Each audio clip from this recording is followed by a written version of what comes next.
is for. So today, I already have my look on. I was gonna come in medias res, like in the middle of things, and just do my eye look, but I figure I have too many palettes to talk about, so we're gonna get right to it. I'm doing a blue look today, and I'll talk to you about what's in that. So the big project is that I was getting smitten by the Charlotte Tilbury 9 pans that were coming out. And the whole it's limited edition was all like sexy. So then I started thinking about, I'm on a low buy, I've got a lot of palettes, I know that I can recreate these looks, these shadows. Now, does that mean that I would never buy one of the 9 pans? No. Maybe on sale, the moon is full, the planets are aligned, whatever, I might buy them. But started thinking about, I have a lot of shadows, I have a lot of great shadows, and I think I can basically dupe the look or dupe the vibe. And then the question became, for me, was kind of a game. Like, I don't know if you remember the old game show, Name That Tune, and contestants would say, well, I could name that tune in 6 notes. So the idea was, can I dupe the looks in a single palette or in a small number of palettes to be able to dupe the look, but then also, can I do better? So here we are. So today, for this blue look, this was 2 palettes. I have a Pat McGrath, and then I have the Sigma Beauty and the Beast. And the Sigma Beauty and the Beast came in with this matte navy. Now in this case, you could also use this color in this palette. I did the inner corner with this Pat McGrath one. There's 3 shades in this, but in this case I just used a single out of here. Now if you have a deep navy liner, you could use that and smudge it up into it and then use a different color, but I did not do that today. So this is one of the Pat McGrath palettes, and it is technically Bijou Brilliance Lunar Nightshade. So this basically, you've got a shimmery cool tone blue. I was gonna say a blue toned blue, but you know, it's all blue toned. Anyway, it has a deep shimmery navy color, which I did not use on this, but you could also use that as a deep shimmery deepening kind of a color. And then this lighter white, it's also got the more burgundy and the more purplish palette to it. But this was one of the ones that I kept because I liked the color story, the fact you get a purpley blue, bluey purple, you could just get a, you know, an icy white, something like that. So anyway, but today I used this color here and then the inner corner for this guy. So I'll show you real quick. There's a lot of the Pat McGrath that I could have pulled for this, of what I have. But so this is the kind of a gray blue sort of a tone.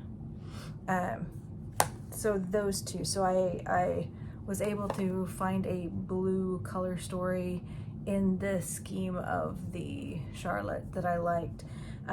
One of the things that throughout this project, so this is kind of a continuing thing for me, if I needed a sparkly topper, I have ColourPop. This is Ritzy, and you can just go over whatever you've got going on if you want a light sparkly topper. ColourPop has a number of these kind of shades that are really easy to use. So keeping in the blue story, the Pat McGrath Star Wars has some of the same, like this super navy sparkly color, and then a lighter, this is more beigey in tone though compared to the other ones, so you could use something like this if you wanted to deepen it up. The Charlottes do not have really any deep tones in the blue, but I tend to like those, so I pulled that one. I also had pulled the Sigma Cool Neutrals. They have both that kind of gray blue and then also navy and lighter, shimmery, sparkly. This one probably I could have completed the same eye look with just this single palette. So if I was wanting to do a single palette for that, this is a little deeper than some of the lighter tones that are in the Charlotte Tilbury. But this is the Sigma Cool Neutrals, so you could have just done a singular one with that. And then I also pulled out Twilight, the ColourPop Twilight from last year. Now this has, and I lost one of my shades. So I'll be looking for the pan that's popped out. But it's got one of the super sparkly, kind of chunky, but in that gray, bluish gray tones. There we go. I think you can see that. Okay, but it's also got a medium blue shimmery, a medium blue matte, and you can go into the deep sort of, you know, if you wanted to mix it to be more green or blue. Let me swatch this guy right here. So see if you put kind of that with the black together with that, just and blend it out, you would have that sort of a navy look to it, even though it's mixing the blue and the black. So I'll be hunting for my pan from that palette. Let me wipe off my swatches. Okay, so the other two Pat McGrath that I pulled were both from the Bridgerton collections. So they have this very light, this is in the second Bridgerton, the light icy blue.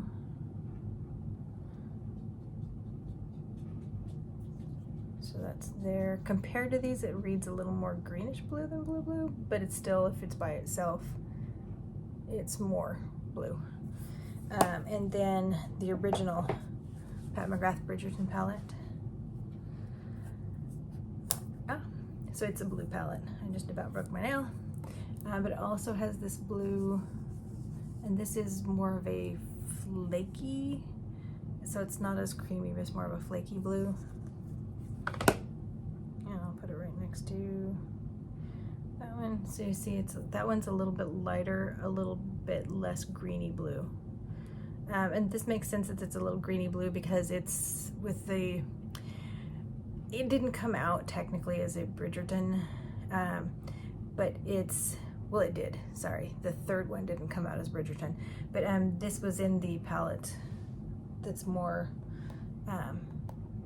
towards the second season with the two families. So this is supposed to be more of the green, although this has more of the burnished bronzy green. So it's more of a burnished bronzy, but it has a little bit of like goldy green to it. So if you paired it with that would make more sense that way than a deep blue. But anyway, so one of the shades in the Charlotte Tilbury is more of that bronzy blue-green tone to it. So those sorts of things you could use that for.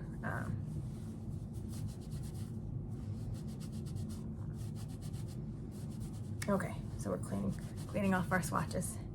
So that was kind of where I went with the blue palettes. Now moving on, the other two palettes that I was most interested in from Charlotte Tilbury was the green palette and the orchid palette. So I pulled out, this is the Rick and Morty from Glamlight, because this is kind of the rainbow palette, but as you can see from some of these are really good in that orchid kind of field, and then it has a deeper purple part, so it's like pink orchid purple. It also has greens for that. And it doesn't really have the brown, but it does have then the blues the navy blues, the sparkly blues, the lighter blues, and the lighter greens, and lighter pinks, but can fall into that orchid category. So I feel like this also has like shimmery topper and more of a white. So I think some of these are very deep color pigment saturations, which the Charlotte is generally a little more mellow. But I think that you could put that together and soften it out, and you have perfectly legitimate both green, orchid, and blue from this one, from the Glamlight Rick and Morty palette. As I continued on with in that idea of the orchid, which I really was attracted to, I started pulling out palettes, the Dragon Eyes palettes. This is the What's Up Beauty, the Dragon Eye palette, which most amazing cover ever. If you're geeky. If you're not geeky, then whatever. But anyway, so this bad boy has some green elements to it and some of the plummy lilac-y. And this is kind of in the plum category, but it shifts enough that it goes nicely with the orchid kind of a theme. And so I'm pulling up the second shade here, which also is pretty shifty. And then there's another sort of a topper and that flippy kind of, but that very wet look. And then you can pair it with either a lighter pink or more of the purple for that. But anyway, so I pulled out the Dragon Eye, and then this is one of those light shimmery kind of inner corner, but this also could go into the blue-green category if you need something really sparkly and really wet look for that inner corner. So that was Dragon Eye. I pulled that one out. Something a little more mellow, but also I've got two that fall into that category. This is the Anastasia Beverly Hills. This is the Nouveau palette, and I love the exterior of this, that woven kind of fabric-y. So this is the Wisteria. So this right here falls into that lilac category, which I really love. And this is in the matte.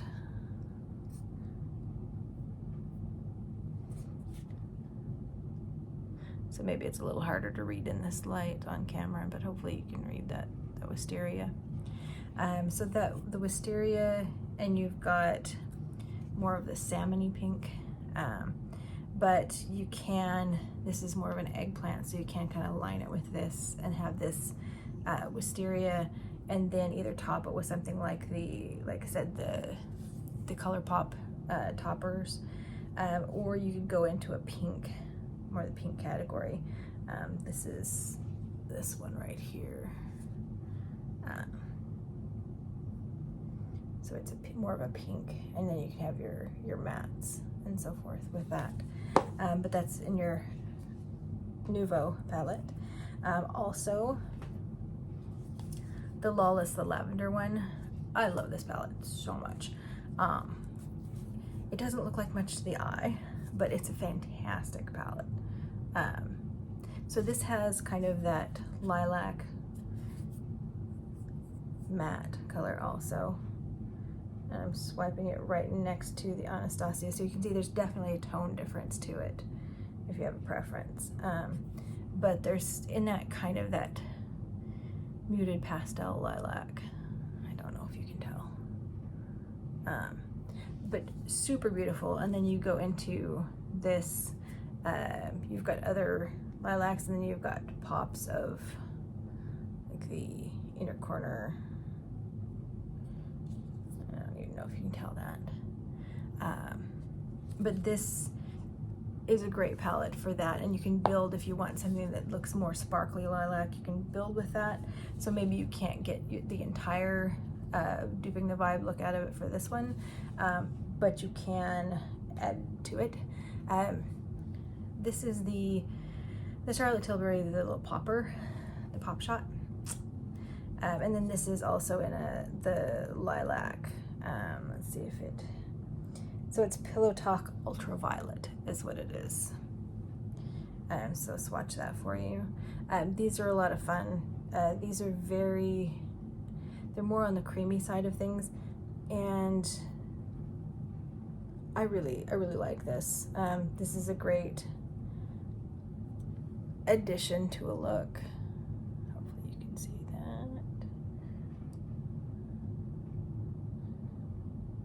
So you could use this on top of any of the mattes in the other categories, as well as if you already have the Charlotte Tilbury, the first Beautyverse palette. So here you've got inner corner, and then you've got 3 in the bottom row here that would work perfectly well for making that look of so this is more of a shimmery pink. This on the bottom is very dusty and flaky. And I'm swiping these along the bottom. And then another very dusty, flaky. I don't think you can see this, but on the eye, so they're along the bottom. So you can technically put together a look kind of like this. This middle one, a lot of people didn't know what to do with, because this is complete silver. So you can see that right there. But that makes a blinding if you have an inner corner highlight that you want on that. Now, people have talked about the covers of these. The weight of the product in these and the new 9 pans are the exact same. These are just larger looking pans, and then they have the more luxe color cover. The thing is, there's the argument that's going on that the new beauty palettes have that clear cover because it's for makeup artists. I don't necessarily buy that. I think that most of the money is made on the consumer market rather than the professional marketplace for Charlotte. I know when I was doing makeup, I knew what was in my kit, and if it was something that had the same packaging, I would usually P-touch it, because if my kit was pretty full, I would be storing it up rather than flat. So most of the time, you know what's in your kit, and if you have similar packaging, you P-touch or you put it in an order that you remember, so it's easy to do. So really, that whole "it's for makeup artists" doesn't really hold water for me. It's for consumers. That's where almost all your money is. So the idea that it's a little cheaper because it's clear and you can see the shades, there is something to be said to being able to see your pretty shades as you look at it. But if you have a lot of makeup, and especially if you're a makeup artist, you're generally utilizing some other method of remembering what your shadows are. But anyway, that's my take on it. I'm not worried about them being in a plastic, like, it seems to be a little bit heavier of a plastic than some of the cheaper plastics, but still, I just think that it's made for a different consumer market. Like with the Dior having their own backstage line, I don't buy that. That's because usually also with a makeup artist, if you have shades that you love, you want to be able to repurchase those. You don't want them to be limited edition. You want to be able to have that magic all the time. So anyway, that's my 2 cents. Comment down below if you'd like to put in your 2 cents. Now going on to the greens. So the first palette that I duped the vibe with was the Odin's Eye, the Snow Dream palette. Now this, basically, and with Odin's Eye, you need to make sure that you swatch different things to make sure that what you see in the palette is actually coming out on there, because some of them are very shifty and beautiful nonetheless. But anyway, so I had a deeper green, a lighter green, and then there's a brown here, and then a light sparkly bronze, and then if I wanted, there's more of this kind of a green, more of a sherbety, minty sort of a color. But I really enjoyed that. I added a ColourPop liner that was in more of a blue-green. So I got kind of closer to that evergreen color that I enjoyed out of the Charlotte category there. Now, moving on. Speaking of Odin's Eye, let's just stay there. This is in the Spring Dragon palette, and this was Judy, her collab. And now also you have some of the wisteria kind of coloring and the pink, but you also have in this the mint sort of a coloring, and you have a light sparkly sort of shade. In fact, you have a couple of them. So you could technically do that more minty sort of thing, and you could have it like a deep green liner if you wanted to have more of a punch to it for that. Also, Odin's Eye, this is from that same collection. This is the Earthwood palette, and this is, oh, why am I losing her name? Fancy Face, Teen the Fancy Face. So these, again, you've got some of that pink, purple color. You've got a little bit of the green, and then these are more, this is more of like a shifty green, but it's lovely. And then this is more of like a blue-green. But this palette has a lot of, again, pigment to it, even though it's some of the pastel-y colors still really show up on your face, which I really like. So that's another Odin's Eye that you might use. I found when I was looking at the neutral palette, my Christmas Eve, the original Christmas Eve palette from Odin's Eye has all the shades that I would need for that that neutral look of Charlotte Tilbury. So I actually, I should have pulled that out, but I was focusing mainly on the emerald, the orchid colored, the ultraviolet, and the blue palettes for that. So anyway, but that one, just if you wanted to know, that's another palette that you could do just the neutrals. Palettes also in doing the emerald one, palettes you could do in just one lovely geeky sort of moment. The Child from ColourPop, this has both the browns, has the greens, and the sparkly silver whites. You can do the whole look right here. It actually does better because you have a matte green, matte. It's got both matte green and matte brown. I pointed at the matte brown. But anyway, you can go deeper with this palette than you can the Charlotte ones. This is a great palette. This is one of my favorite palettes year after year. And it's still, I believe it's still available on ColourPop. But if you wanted to do that, you could.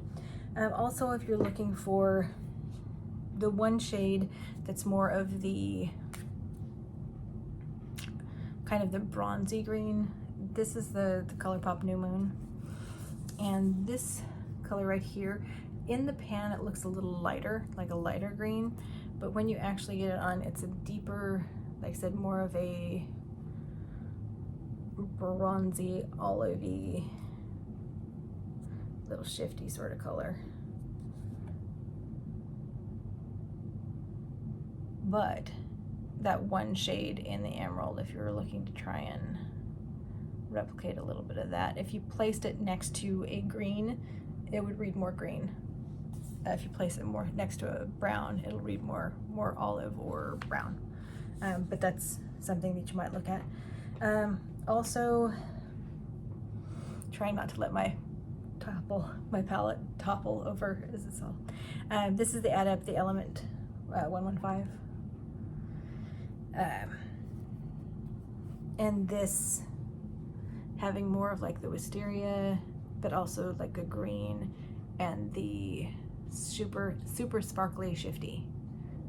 You could use that for your palette. I've been wanting to use this again. I've been watching Resident Alien, and I'm only on season 2, but I'm enjoying it. But I thought I should pick out this one day and do just an alien inspired look. Speaking also of alien inspired looks, Lethal Cosmetics, I got 2 of those. This is from Teresa's Dead. This is her second one. Teresa's Lethal. It's all about the aliens also.